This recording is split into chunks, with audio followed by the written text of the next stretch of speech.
Hello, good morning, good afternoon, and good evening to all our speakers, chairs, and the wonderful audiences in different parts of the world. Welcome to ACNS webinars. The speaker for the first session of today is our honorable guest from the Czech Republic, Professor Martin Semes. Professor Semes is a professor and chairman at the Department of Neurosurgery at the Masaryk Hospital, University J.E. Perkinje, and also the second medical faculty of the Charles University.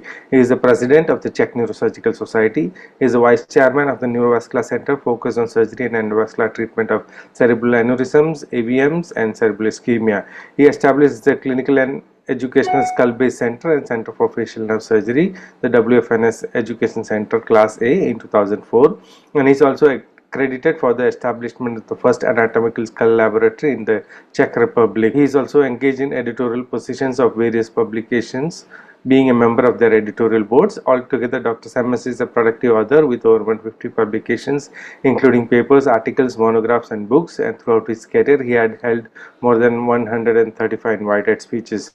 We are extremely honored to have him today at our webinars, and today he'll be talking about surgery of anterior choroidal artery aneurysms. The speaker for the second session of today is our honored guest from China, Professor Rui Feng. Professor Feng is from the Department of Neurosurgery at the Huashan Hospital, Fudan University, Shanghai, China. His clinical practice is focused upon the treatment of gliomas, epilepsy surgery, microvascular decompression for cranial nerve diseases, etc. He owns the EEG professional qualification authorized by the Chinese Association Against Epilepsy, and he has been an invited speaker to various conferences and workshops in various parts of the world.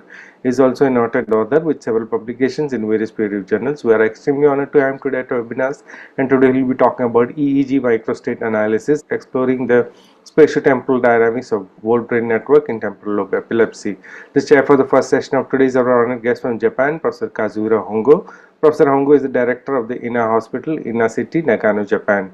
He was the previous chair of the Department of Neurosurgery at the Shinshu University Hospital, Japan, and is a world-renowned authority for cerebrovascular pathologies, including aneurysms, AVMs. And we are extremely grateful to him for accepting our invitation to chair the first session of today's webinar.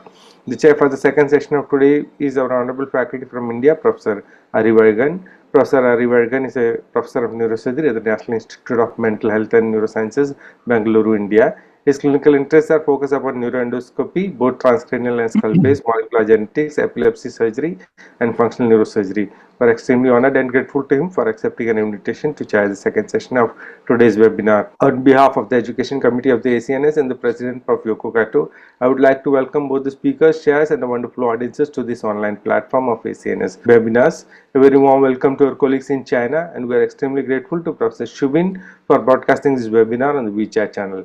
Dr. Libun Singh from Malaysia is my co-host for today, and with that introduction, I would like to hand over this online podium to our first chair, Professor Kazuhiro Hongo. Thank you, Roger, for kind introduction. Good morning, good afternoon, and good evening. I'm Dr. Hongo from Japan. Well, today I'm glad to chair the session of Professor Martin Semes. Well, he will talk about surgery for the anterior choroidal artery aneurysms. Well, even in the era of endovascular surgery, the importance of surgery is still high, including anterior choroidal artery aneurysms. Well, the point I think is how to preserve the anterior choroidal arteries, and well, there are many indication for direct surgery or others coding and so forth. Well, today I'm so glad to have Professor Semes' huge experience on anterior choroidal artery aneurysms.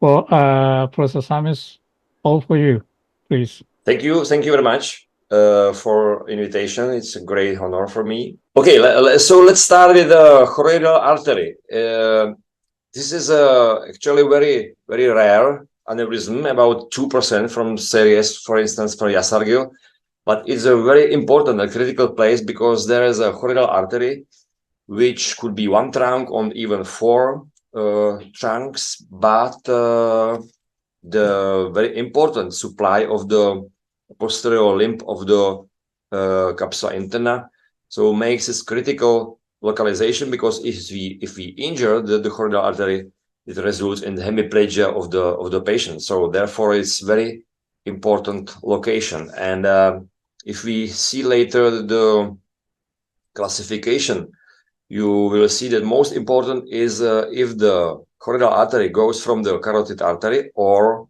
from the neck or even from the dome. So this is two important points for this localization. And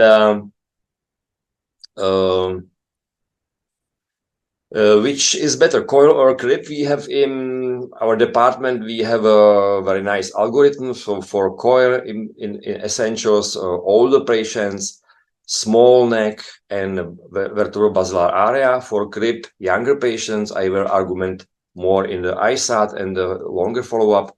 MCA, large neck aneurysms, of course, symptomatic aneurysm and also hematoma.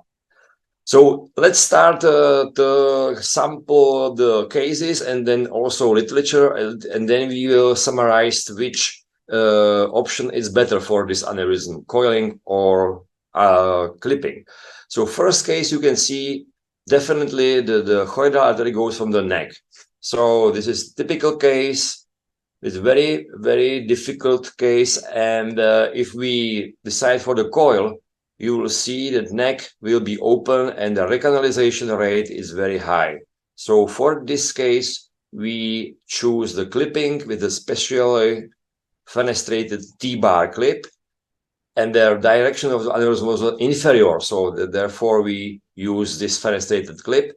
And very important is the monitoring with the TCD during the surgery with the ICG and the MEP.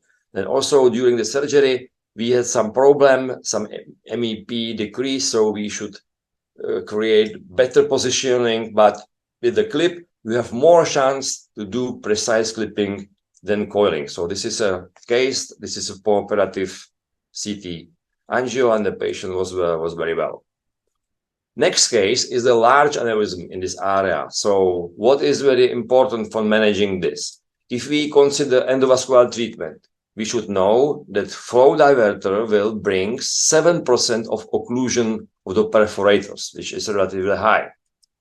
And for the surgery, what we need to know, the choroidal artery goes from the neck of the carotid. Sometimes we are not able to predict it from the CT angio or DSA. So it's a big issue, but essentially we need proximal control. We do have here PCOM, proximal control is okay, distal control also. And then we need a second point, to puncture the aneurysm and remove the blood because this big aneurysm is unclippable. So let's see our philosophy and how we did this. So this is carotid and lateral position of the neck, huge aneurysm. Very important point is that the choroidal artery on the distal part of the neck is going from carotid, which is good, but the choroidal artery is adherent to the sac. So key number one here is deliberate the choroidal artery from the sac, which is demanding, but we should deliberate the choroidal artery. Why? Because if you clip the aneurysm and do not deliberate, there will happen the kinking of the choroidal artery and you create the hemiplegia. So it's very important to control and deliberate the choroidal artery from the huge sac.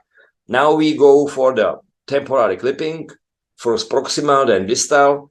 Here we can see that we can clip distally, and we are lucky because choroidal artery is here, and TCD show us that the flow is collaterally from the ACOM. So now we have aneurysm is trapped and we have time for clipping, but now it's unclippable. So now we use a puncture and suction.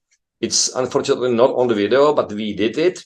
You should believe me. And we puncture the aneurysm, remove the blood, and now you can see the situation is opposite. It's relaxing the neck. We can see nicely the choroidal artery.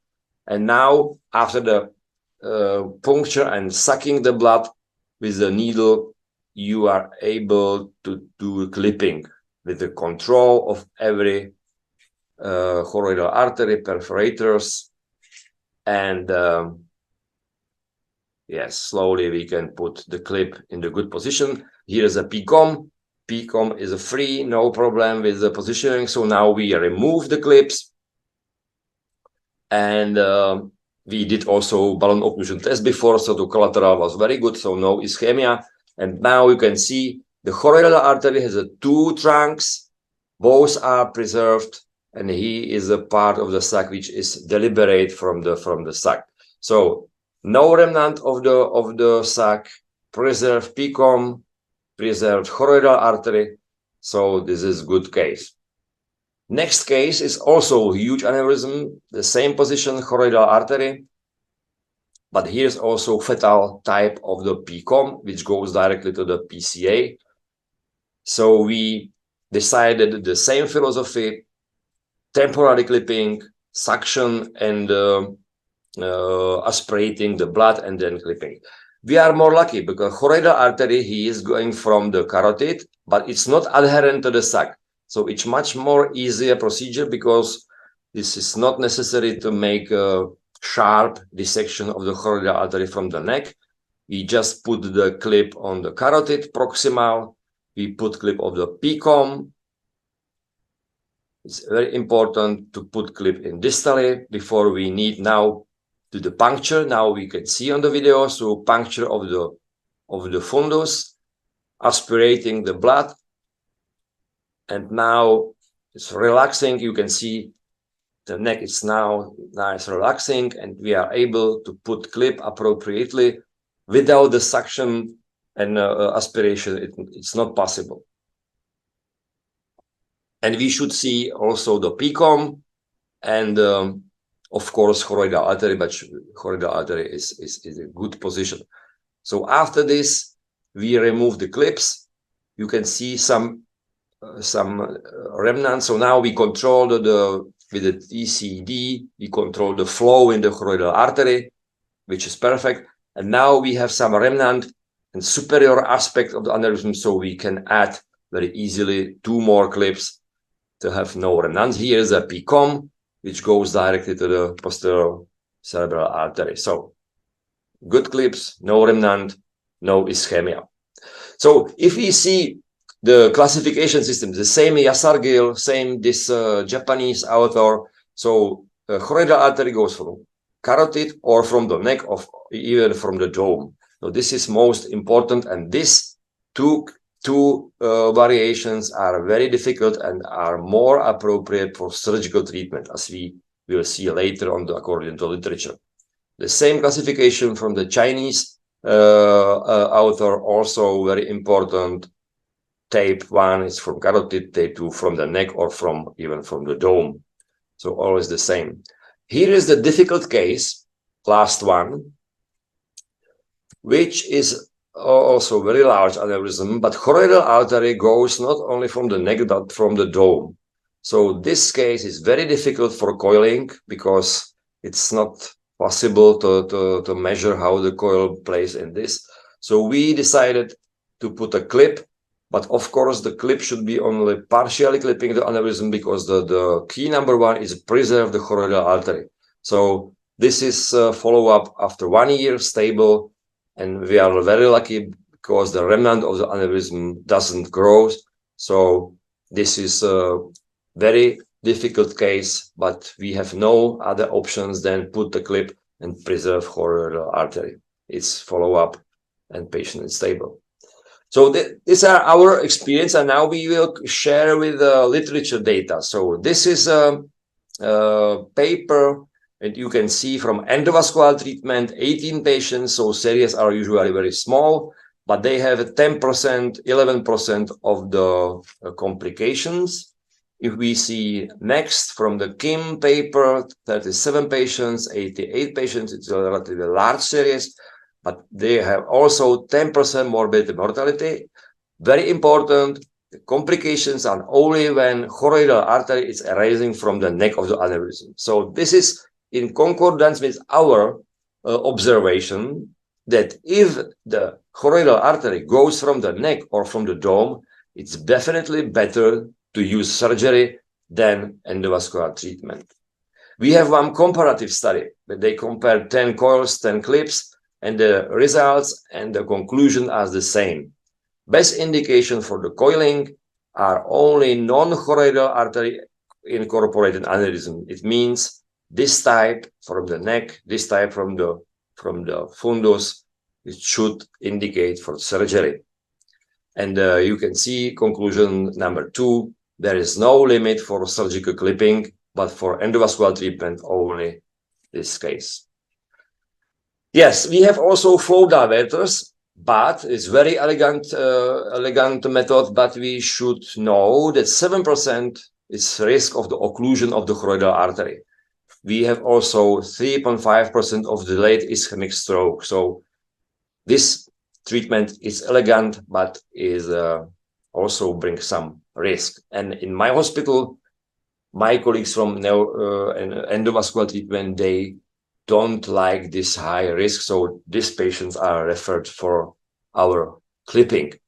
So if we see on the general algorithms, which aneurysms are appropriate for coiling, which are for clipping, we consider that perforator arising from the neck is another box in the part of the clipping indications.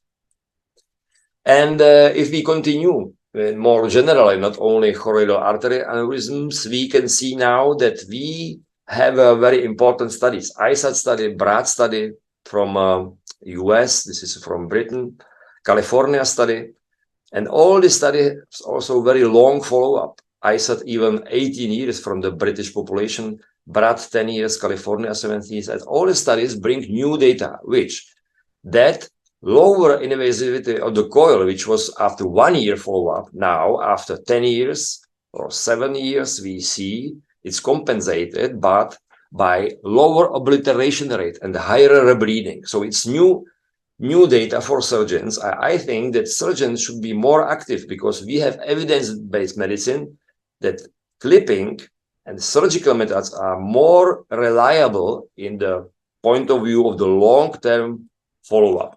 If we see BRAD after 10 years, 19% need retreatment after 10 years after coiling. After surgery, only less than 1%. And if you consider aneurysms after 10 years, only 22% are obliterated. But after clipping, we have 93% obliteration. So I think this is new facta, a new evidence-based medicine, which should make more activity for surgeons, more self-confidence. If you are a good department, good team, we should compare our results, long-term results, with our colleagues from endovascular school. If we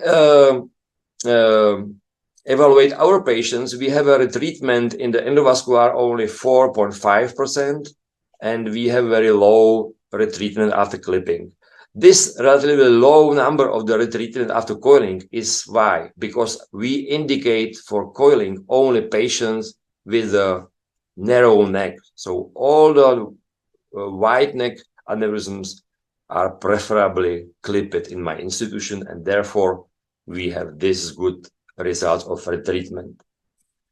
If we see on the ISAT after 5 years, also you can see that results after 5 years are equal for coiling and clipping, and even also it was increased risk of the rebleeding of coiled aneurysm. So this is directly from the ISAT. ISAT changed the world. All the people thought that coiling is better, but now we see that the reliability of the endovascular treatment patients are very low compared with surgery. This is ISAT study, and 18 years follow-up in the British cohort. You can see this even not only retreatment, but also rebleeding is significantly higher after endovascular treatment patients. So they are very important data, and we should consider all this, and we should all explain the patients that if they choose the coiling, for instance, for an eruption, you can see that the reliability is much more lower. The same is a ISAT study again, but this is very important paper, and this paper shows us that we should, if the patient is younger than 40 years, we should favor clipping, because the younger patients than 40 years, we cannot assume the reliable treatment with the endovascular treatment. So it's another important fact. And if we build today the boxes, which aneurysms are preferable for clipping, so we have already perforators in the choroidal artery from the neck. So we add new box age. So if the patient is younger than 40 years, it's also important box for the preference of the clipping of the aneurysm. Of course, we are in the period of the endovascular treatment, as the professor said, but we see big difference in the globe. The coiling preference is usually in the North and Western Europe. In South America, Central Europe, Eastern Europe, as Czech Republic, also Japan, all these countries prefer the clipping. It's there for some economic differences. Not Japan, but in Japan is good tradition. But in Eastern Europe, the countries are not so rich to put flow diverters for all aneurysm like in US. So therefore, we have some differences in the indication in the world. But in my department, still in the Central Europe, we today have a coil for 40%, clipping for 60%. So this is tradition because we started with the acute operation of the aneurysm in the 80s. We have good results, and our endovascular colleagues, they don't want to have a recanalization, so they do really old patients, they do narrow neck, and good patients for the endovascular treatment. So let's go generally at a few more boxes. I think that large aneurysms is also a good chapter for clipping, because we know these publications from 2015, and we know that if we count this recanalization stratification scale, and if we achieve the 5 points, we have 73% of the recanalization. And the 5 points, it's not a problem. If you have a large aneurysm with a wide neck, ruptured, and if the coiling is not perfect with some Ryan-Montroy 2, so this is plus 1 point, this is 5 points very easily, and you will reach 73% of the recanalization in 2 years. So I think this is good confirmation that large aneurysm with wide neck should be preferably clipped. So we can add one more box.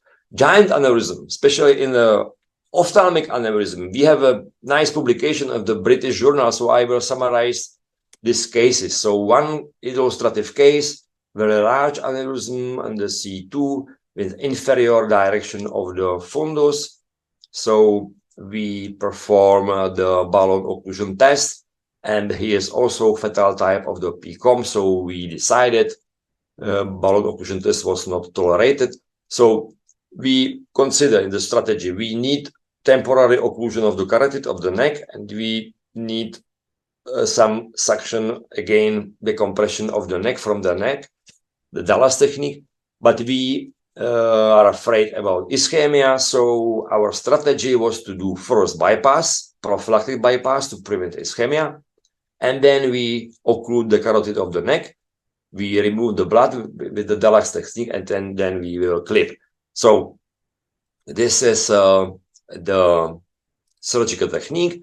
First, we decompress the anterior clinoid from the intradural way, only partly, because we can see ophthalmic artery very soon. Then we prepare STA, superficial temporal artery, for donor artery for the prophylactic bypass. This is standard technique with end to side. We usually choose the temporal artery for the acceptor. We do 12 stitches end to side, and after less than 30 minutes, we have preparation for aneurysm clipping. So now we see the aneurysm, we see the A1, the carotid and the neck is closed, but it's not necessary to suction the blood, so it's only temporary occlusion of the neck, and you can see that we are able to put fenestrated clip on the inferiorly directed fundus, and we use this technique of a series tandem fenestrated clipping.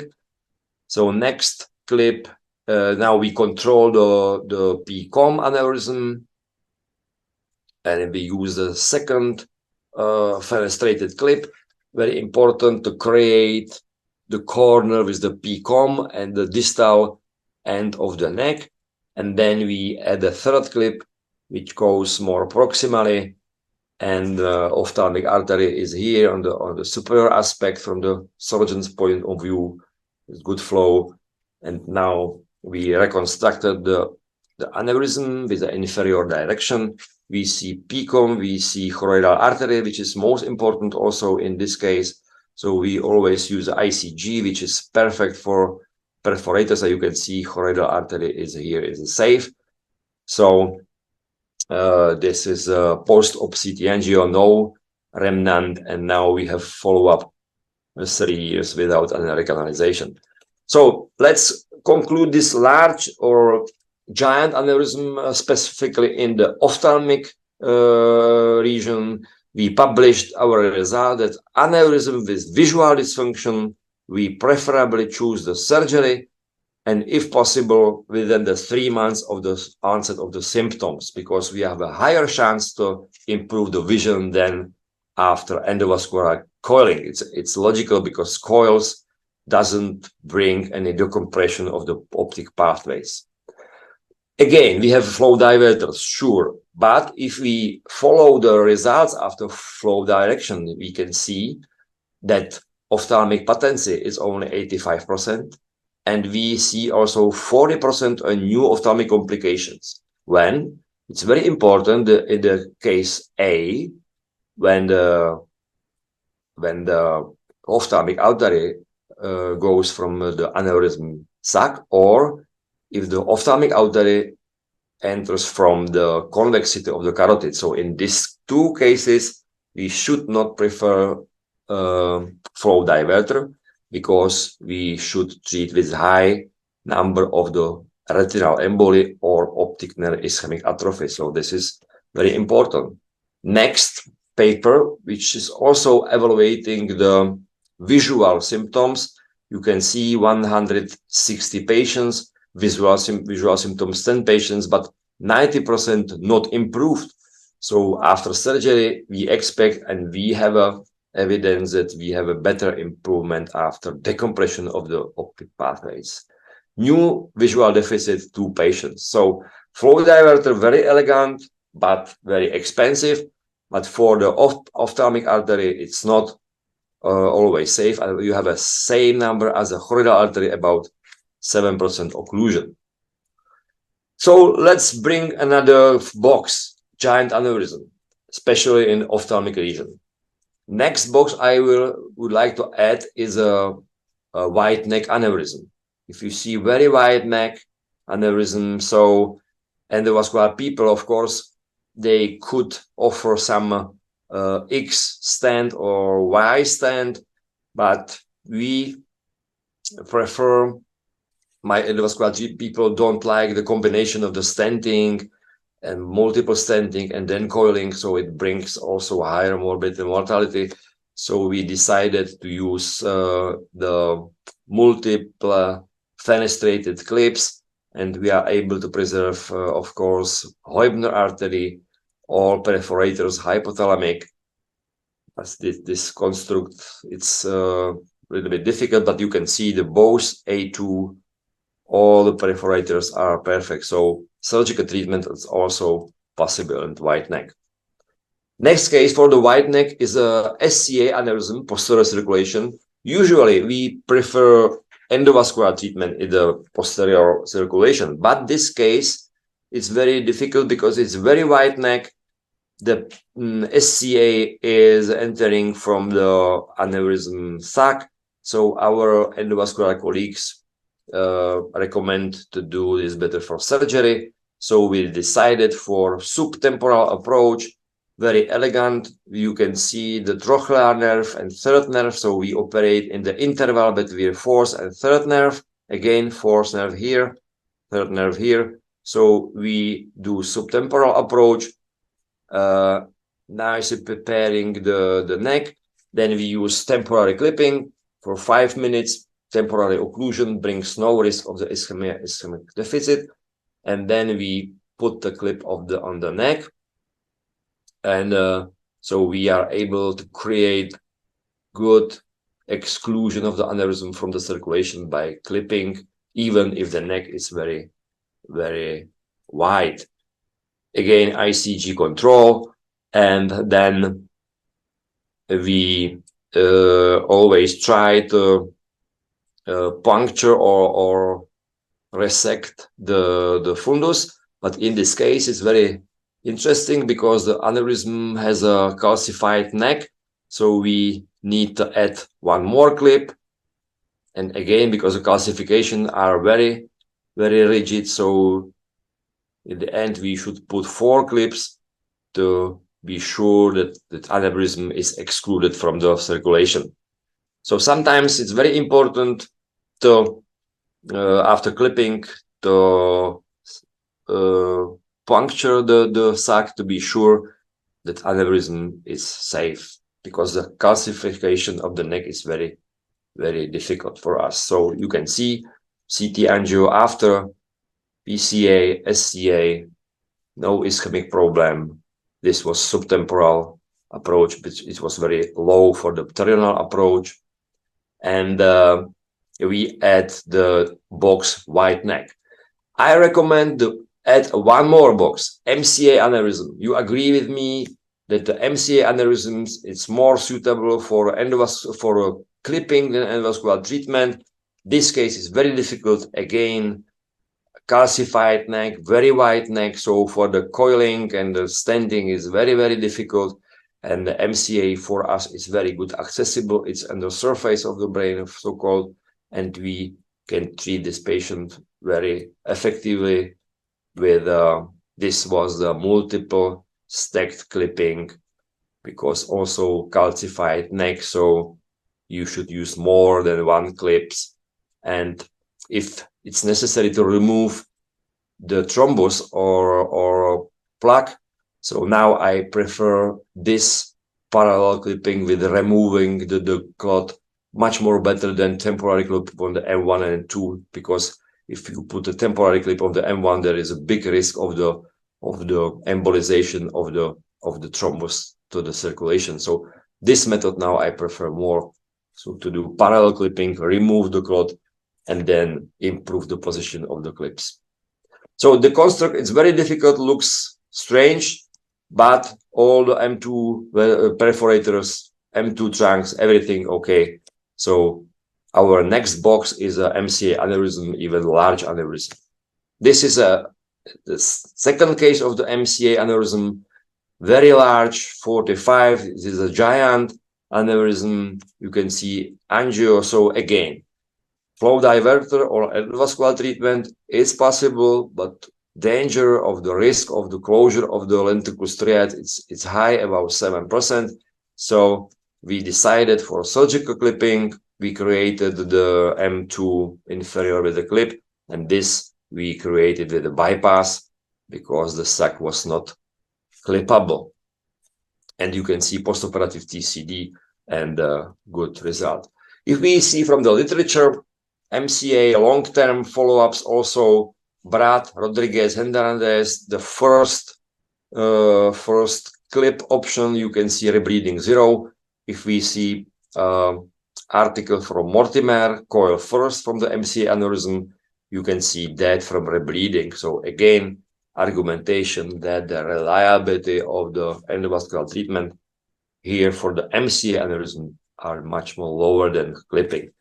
So if we summarize our boxes from Ogilvy, we add more 4 boxes, MCA, white neck, perforators, age, and giant aneurysm. All this situation, we should consider more about surgery because we have a literature, we have evidence, and we have good experience.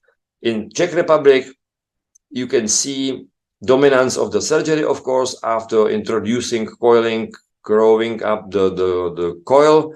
ISAT, all the world thought coiling is better. So it was also in my country, but after publications of the long-term follow-up and the higher retreatment, now we see the 50-50% between coil and clipping in my country. So I think it's very important conclusion from me. So I think that we should have individual approach for each patient in each center. We should have a common sense and we should know also results, but it's not dogma. And always we should work with the results of your endovascular people, your results. If the results are comparable, we should always choose the most effective, most easy method for the patients. Not fight, but we should cooperate and choose the best treatment for the patient. So I think the long-term results of trials now give us new data that clip and coiling are equal in the point of view of the long-term results. So I think 50-50 could be good if the hospital has good department with the good surgeons. They have the same results or better results than endovascular treatment. So I try to show us which chapters should be very promising for a surgeon. Again, we have a new period, we have new data, we have a very optimistic data about the long-term result for surgery, and it's no time for defeated position and say that this period, it's endovascular period. I think opposite now is the time for equaling both approaches and both philosophies, because we can bring to the patients very, very reliable results even after 10 years. It's not the case of the endovascular treatment. So my department, again, coil 40, clip 60. We are very strict in the wide neck. We clip, and we have also recanalization rate only 4.5%. So this is my conclusion. If I have a time, I have 5 minutes. So I would like to make some tribute for Professor Fukushima, because he's our teacher, and he bring us in the aneurysm surgery nice idea about opening an interhemispheric fissure in a pterional approach for ACOM aneurysm. So if we see the case inspired by Professor Fukushima, the first is the Yasargil postulate, open all the cisterns. So we start with opening optochiasmatic cistern, carotid, then we open the sylvian, then we mobilize the frontal lobe, and Fukushima brings idea to open the interhemispheric fissure, because if you suck the gyrus rectus, you fall inside the brain and you have no chance to mobilize the whole frontal lobe and create this beautiful corridor. So we use it in every case. We try to mobilize interhemispheric fissure and open nicely the ACOM complex area. Very important is temporary clipping. You can see how you can shrink the aneurysm and reduce the volume. And after this reducing, you can much more better control everything. And the main point in this ACOM aneurysm from pterional approach, not from interhemispheric approach, this is pterional approach. I think that this aneurysm is so huge that you cannot see the opposite A2. So my recommendation is always elevate the junction A1, A2. This is Heubner, of course, this is dangerous, but if you go slowly, step by step, slowly, and if you elevate this area, you are able to see the complex and the neck from the below, and now you can see nicely opposite A2, and you have much more information about the hypothalamic perforators, about contralateral. So this takes, let's say, 15 minutes more, but if you are able to elevate this junction A1 and 2, you have a nice chance to see all the important vessels. As Yasargil described, 14 vessels you should recognize here in ACOM area, and if you see all them, then you can clip without any risk. So elevation of this area, I think, is very, very important. So thank you very much. This is my conclusion. And I think now we have long-term results of the trials, and we have more evidence that surgery and endovascular treatment is equal in this period. Thank you. Thank you very much, Professor Samis. It was really great lecture, including mainly anterior choroidal artery aneurysms, but also various procedures on SCA and MCA, and clearly you showed a clear indication for clipping versus coiling in an institute.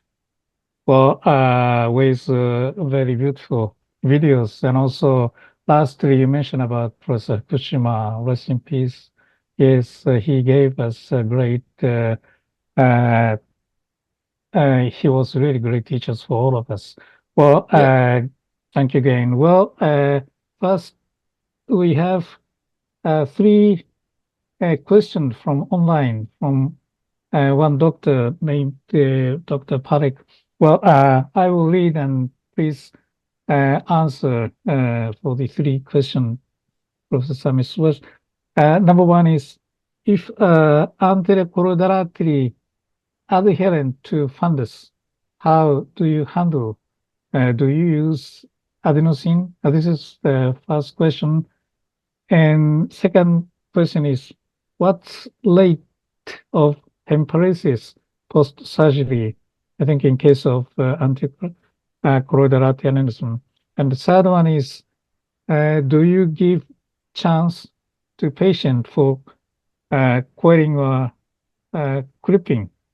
And results are going to be, if the result will be going to be equal.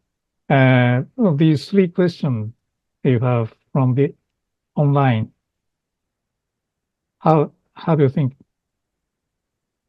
First question, very important point. Thank you. The deliberate the choroidal artery from the huge neck, from the huge aneurysm. It's very important to prevent the kinking of the choroidal artery after clipping. So I think it's very important.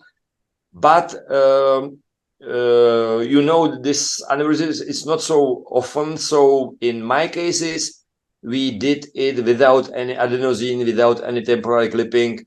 So it was very nice, sharp, good. You have to have a good scissors, mainly from Japan, I think. And if you have good scissors, you are able to deliberate with this arachnoid septal. So no adenosine. It's necessary, and even no temporary clip for this procedure, because you can see nicely the wall. And I think it's possible to do without any temporary clipping. If the second question was about hemolysis rate, after surgery, if you have.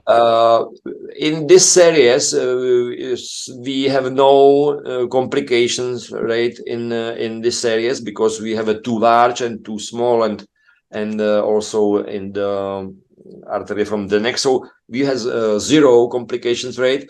But I remember when I started in my career with my mentor, so we did 1 aneurysm, we injured the aneurysm, and there was hemiplegia. So it's not only literature factor, but yes, because the artery is supplying the posterior limb of the capsula interna. So I think it's very important to preserve the artery in 100%. And the third question was about the equality of the coiling clipping. Do you give the choice for the patient's preference? Do you have patients selection if the result will be equal? Of course, we discuss with the patients, but in my country, the people more say, you are expert, you have experience, you choose the method. So I think the discussions, it's not so much between me and the patients, it's more between the endovascular colleague and me. So we sit down with my chief of department of the endovascular treatment, and we speak about the risk of the flow diverter, risk of this.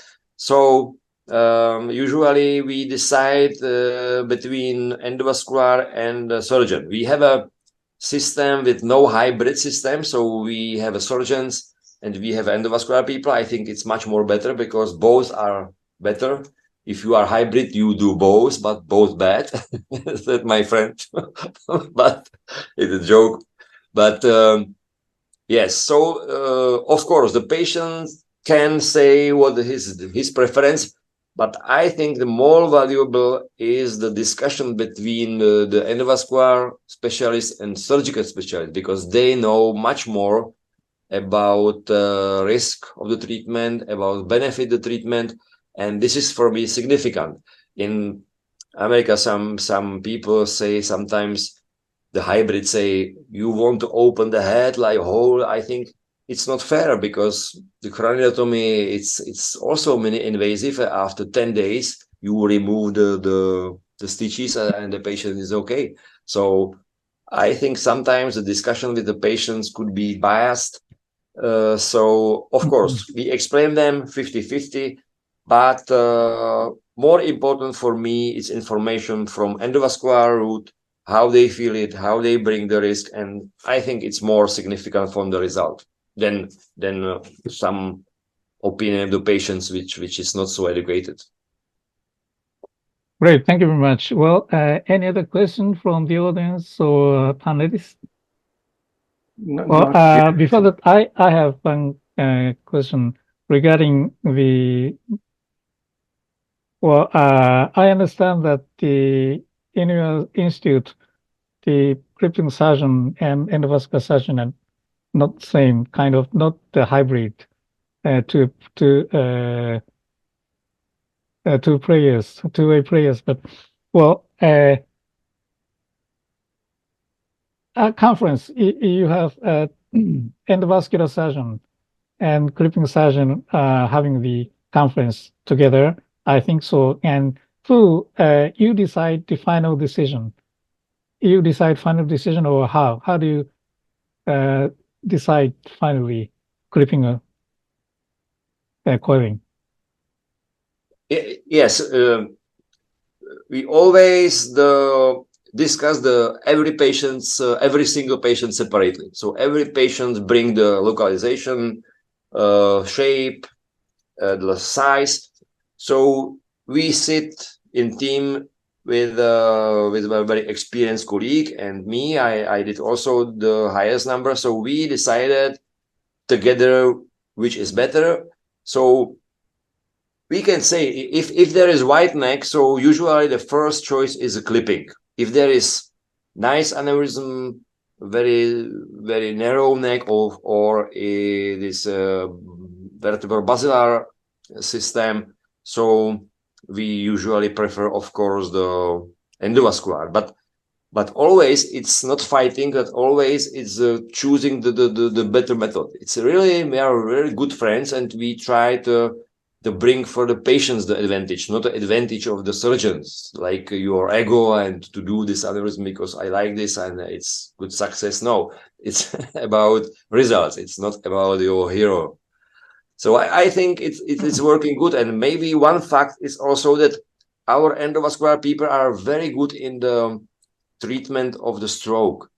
They do about 200 mechanical thrombectomy per year. So they are very busy in this mechanical thrombectomy.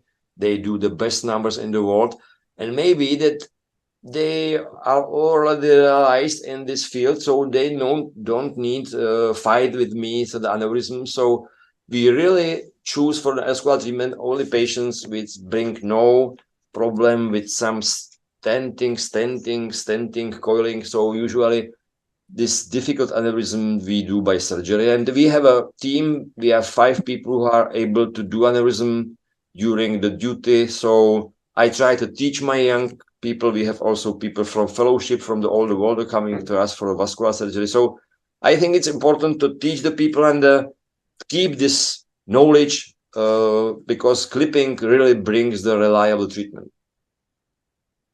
Great. Thank you very much. For any other question, Raja, please. Thank you. Thank you very much. There is just one question from Dr. Parth, who is the current fellow with Prof. Kato. And he is asking, what is your opinion about bypass surgery in complex anterocoroidal artery aneurysms? Is it feasible and worth trying? About bypass for surgery of aneurysm, yeah? For anterocoroidal artery aneurysms. Yes.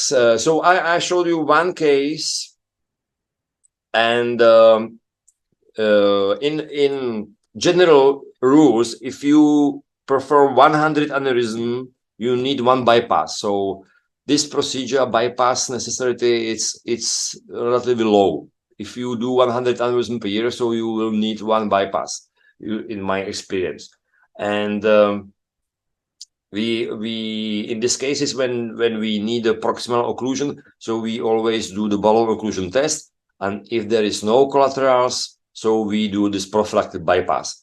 And we like bypasses because we support also idea of the bypass for hemodynamic ischemia. You know, the study of the cause, and now Chinese study CMOS. The studies are not reliable and not bringing good data for surgeons and for the patients, because they have follow-up 2 years. It's nonsense. We need the follow-up of the 10 years. And to say that after 2 years there is no benefit of the bypass, it's really not true, because we see the patients, and we see that the patients are relatively young. They are about 55 years and 60s, so they have a follow-up of 20, 30 years. But to say that bypass today is not indicated because after 2 years there is no benefit, I don't understand how the publishers can publish this data, because it's not true. It harms our practice. So we have experience from this field, and of course, if you do bypass, you need laboratory and training, because the cases are not so often if you are not Tanigawa or something like this.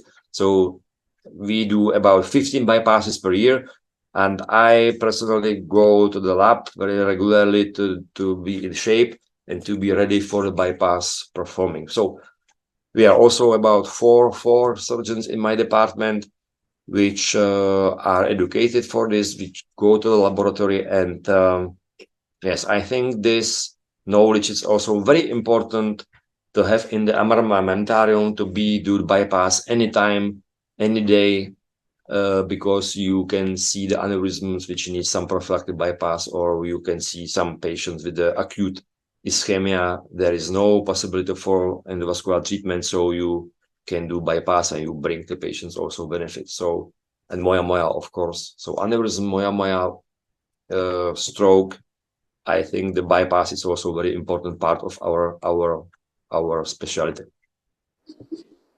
Mm-hmm.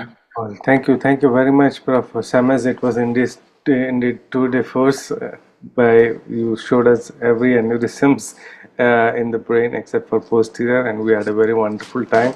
Thank you very much for being a part of this educational series of ACNS webinars, and thank you, Prof. Hongo, for chairing this wonderful session.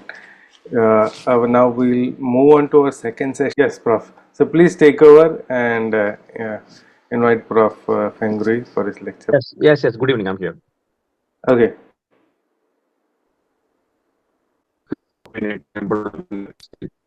So the field of epilepsy is fast developing, with a lot of advances in localization, as well as various other electrophysiological techniques.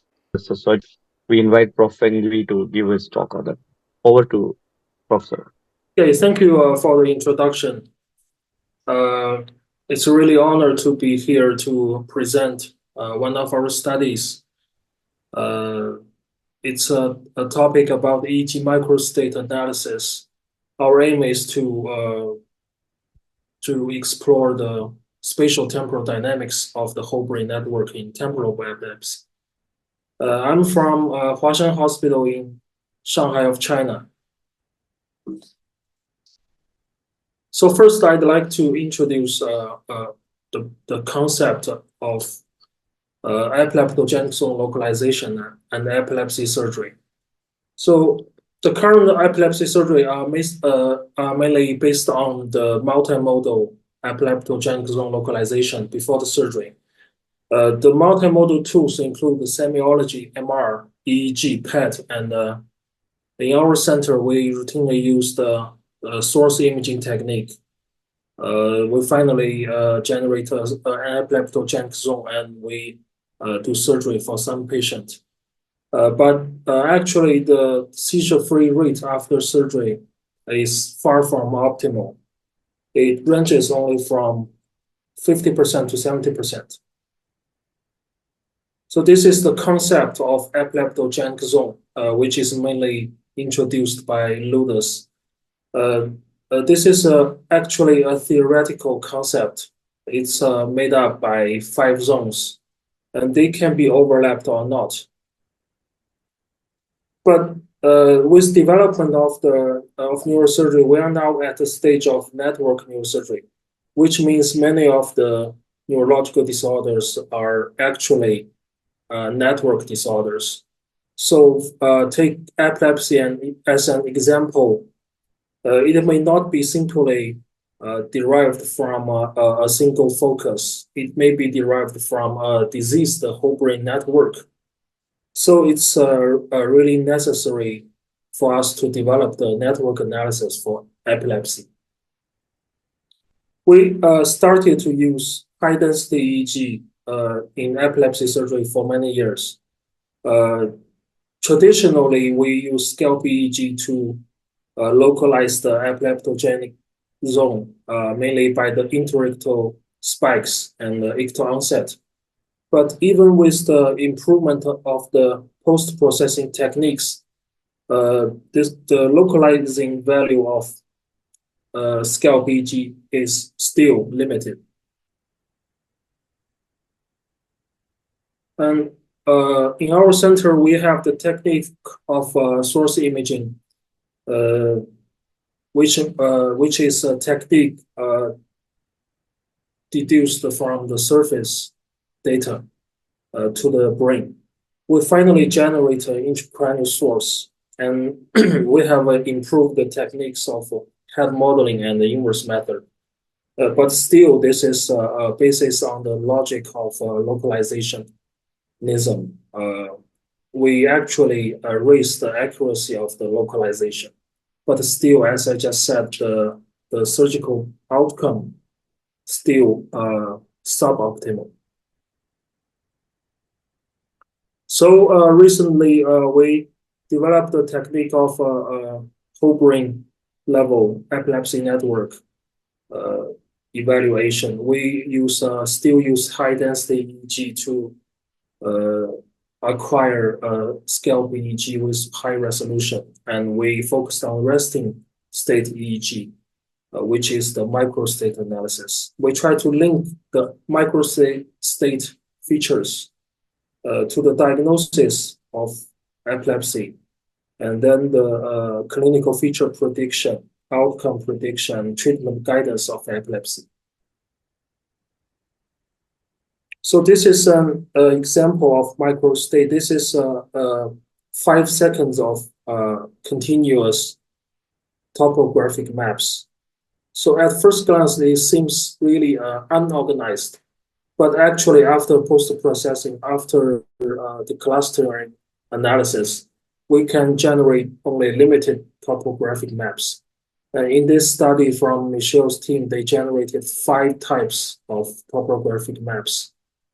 But actually, most of the studies now are generating the canonical 4 types of maps. We name them from A to D. This table shows most of the studies have the 4 types of topographic maps, and they are highly repeatable across studies. And from the simultaneous EEG fMR evidence, these 4 types of maps all can be related to some brain networks. A and B are related to auditory and visual network. C and D start to be high order brain networks, which are saliency and attention network. So this is how we cluster microstates. We finally generate 4 types of microstates. And to analyze the microstates parameters, we have spatial and temporal parameters. Here, the spatial parameter mainly means the topographic maps, and the temporal parameters are multiple. Here are some of the examples. Duration mainly means the stability of potential neuron components. Occurrence mainly means the activation tendency of the neurons.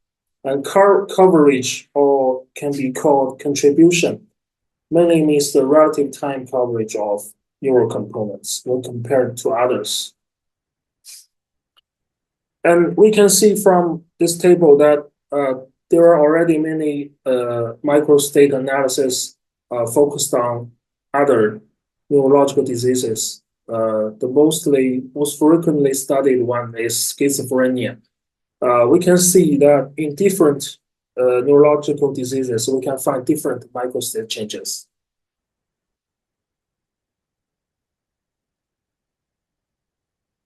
So we use microstate to investigate the whole brain spatial dynamics of epilepsy.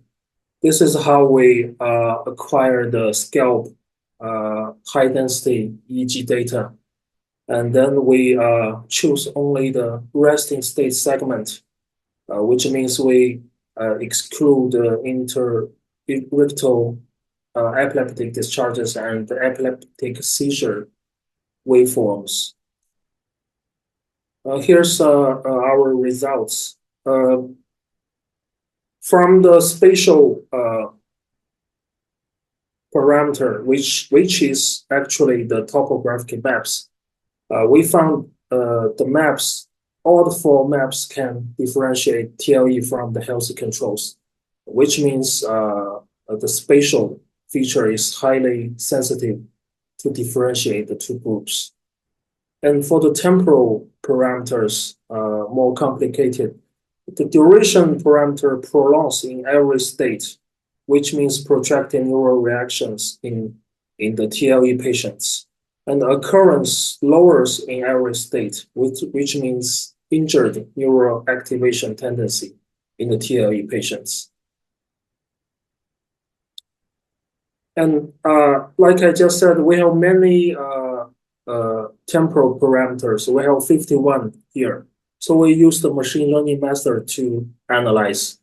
We found in the coverage parameter, ACND changes very significantly, but the state B didn't change when compared to healthy controls.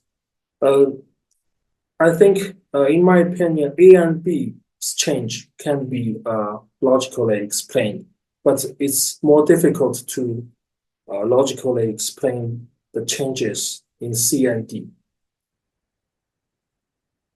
Because the network related to A and B have an anatomy basis. So here's an illustration of the anatomy of the visual and acoustic cortex. So in TLE patients, the main injury should be thought to be in the anterior and the medial temporal lobe. So the acoustic network may be injured, but the far away visual network may not be injured at all. So this is how the A and B, A lowers and B didn't change. But for C and D, it's the explanation can be very controversial, difficult to be explained, especially for C.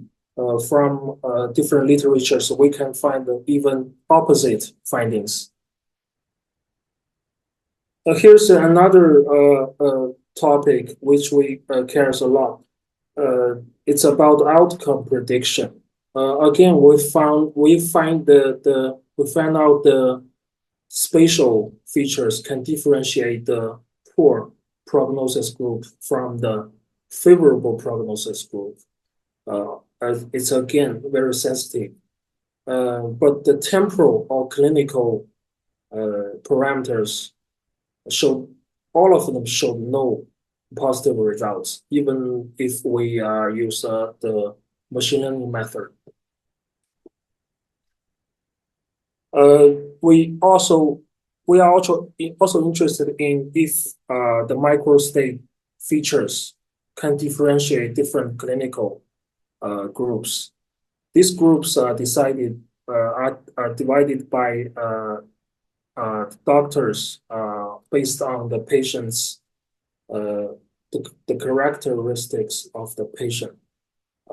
For example, we have the broad PET hypometabolism group versus the focal PET hypometabolism group, and also medial versus lateral epilepsy group. But finally, within the 11 pairwise features, we have only 2 positive results, which means microstate can differentiate the left-sided TLE from the right-sided TLE, and it can differentiate the tumoral and from the non-tumoral TLE patients. Most of the pairwise features showed negative results. So in summary, we are happy to see even without capturing interictal epileptic discharges, which is we are using the clear segment of resting state EEG. The non-invasive short-term EEG has the potential to be a biomarker of TLE, and it may be used to improve the diagnosis or even guide the surgery. Most specifically, we found EEG microstate can differentiate TLE from the healthy controls in all the 4 maps. And all the maps show neural protractions in TLE, which is concordant to the clinical observations. And also the spatial features is more sensitive, shows more potential in predicting the surgical outcome. Thank you for your attention, and thanks a lot for the opportunity. I'm open to any questions. Yeah, a very short and succinct presentation, Prof. Fengri. So are there any comments or questions from the audience? I think there are no comments. Yeah. So interesting work on further use of EEG and high density EEG, and work on so that you can identify the network based analysis for temporal lobe epilepsy. So my first few questions is, how are you using this on your daily clinical practice and in decision making regarding surgical management for this patient or in treating the patients? Number one, how it is helping you in addition to the regular clinical practice. Number two, I think if I'm not sure if you have the magnetoencephalography also with you in your department, and there are similar works which happen with MEG data, where we can do cluster analysis and HFO analysis. So what is your opinion on comparison of this microstate analysis with EEG versus vis-a-vis what we get from MEG data? Oh, thanks for the questions. So firstly, this is more like a scientific report of one of our study. It's a retrospective study. I think we cannot we cannot predict the outcome for every patient now. But in the future, I think that's our aim. We really like to predict the surgical outcome, for example, using this technique before the surgery. So some of the patient with possible poor outcome may not suffer surgery. So, but for now, I think it's really a research So this is for the first question. It's not for every patient now. Yes. The So second question is, yeah, the second question is still, yeah. we don't routinely have the MAG examination in our center, but the source imaging is more like MAG. It's I think they have similarities, but again, it's only one of the multimodal evaluations. We cannot we cannot follow any one of the tools. We should have a comprehensive evaluation of multiple tools. So you mentioned HFO, right? Yes. So HFO is I think it's mainly from the intracranial EEG data. In the scalp surface EEG, there are many interference. I think the HFO in the scalp EEG may not be very reliable. So our study here only focused on the non-invasive scalp EEG data. Okay. Yeah. Thank you. Any other questions from any other panelists? So thanks, Prof. Rengri, for this very interesting research work on high density EEG microstate analysis, and it's been nice to have you and listen to us. I think it was a good presentation and good discussion. I think with that, I think we can close this session. Over to Dr. Raja. Thank you very much, Prof. Pengrui and Prof. Arivagan for this time and support for the ACNS webinars. I think it's time we can wind up, and I'll do this officially on behalf of the Education Committee of the ACNS and the President, Prof. Yoko Kato. I would like to thank both the speakers of today, Professor Martin Semes and Prof. Pengrui, as well as the chairs, Prof. Kazuhiro Hongo and Prof. Arivagan, for the time and support for the ACNS webinars. A very special thanks to Professor Shubin for broadcasting this webinar on the WeChat channel, and also to my co-host Dr. Libun Singh for joining me today. So until we all meet online tomorrow, it is bye-bye from all of us. Thank you very much for joining.